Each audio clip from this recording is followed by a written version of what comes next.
30 বছর 30 বছর যার ভিক্ষে দিয়ে চালাইছি, 30 বছরের যার সাহায্য করছি, রঞ্জিত 30টা বছর 200 500 100 500 10,000 20,000 পর্যন্ত টাকা দিছি, এক টাকাও কোনোদিন যে ফেরত দেয় নাই।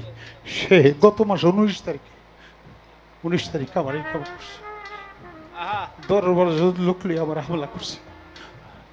10-12 জন লোক, আমরা দুইজন লোক ছিলাম, দুইজন মারছে। আহারে এ পর্যন্ত হাসপাতালে ঘুরতে ঘুরতে অস্থির হয়ে গেছে।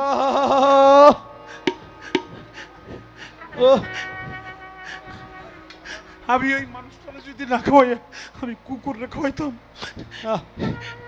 সেই কুকুরেও আমার সম্মান করতো।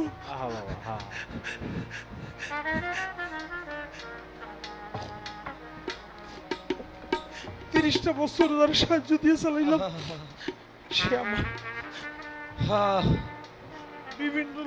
বিভিন্ন জায়গায় আঘাত করে আমার নাজেহাল করে দিছে।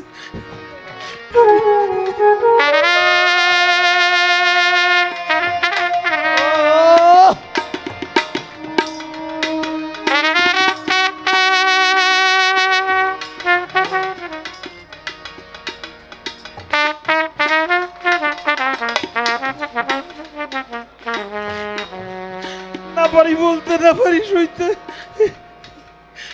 পারি না, সইতেও পারি না।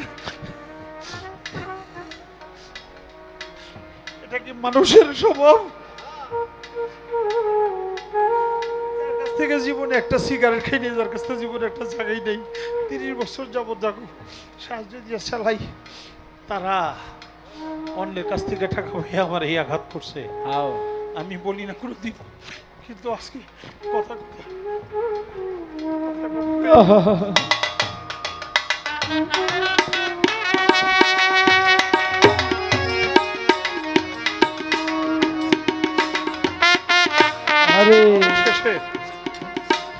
অবশেষে এটাই ভাগ্য হিসেবে মাইনে নিলাম।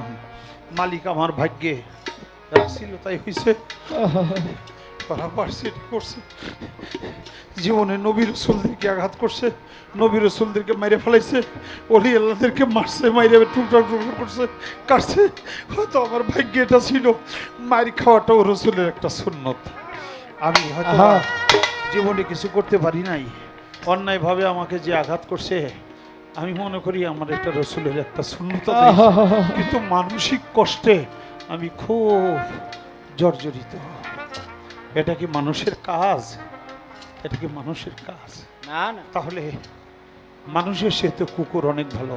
আমার বাসার নিচে একটা কুকুর থাকে, সেই কুকুরটা আমি গাড়ি নিয়ে গেলে লেজটা হারাইতে হারাইতে দৌড়ে এসে আমার জড়াই ধরে, আমার জড়াই ধরে। আর আশরাফুল মাখলুকাত মানুষ, সে আমারে অ্যাটাক করে আমাকে আঘাত করে। তাহলে আসলে মানুষকে আর কুকুরকে আমি চিনতেই তো পারলাম না।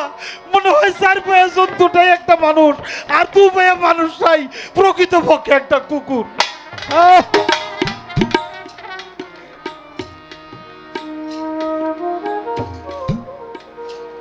বাবা, আমি একটু নিজের কথা তুলে দিলাম গানে, যদিও উচিত না। হঠাৎ করে মনে হইল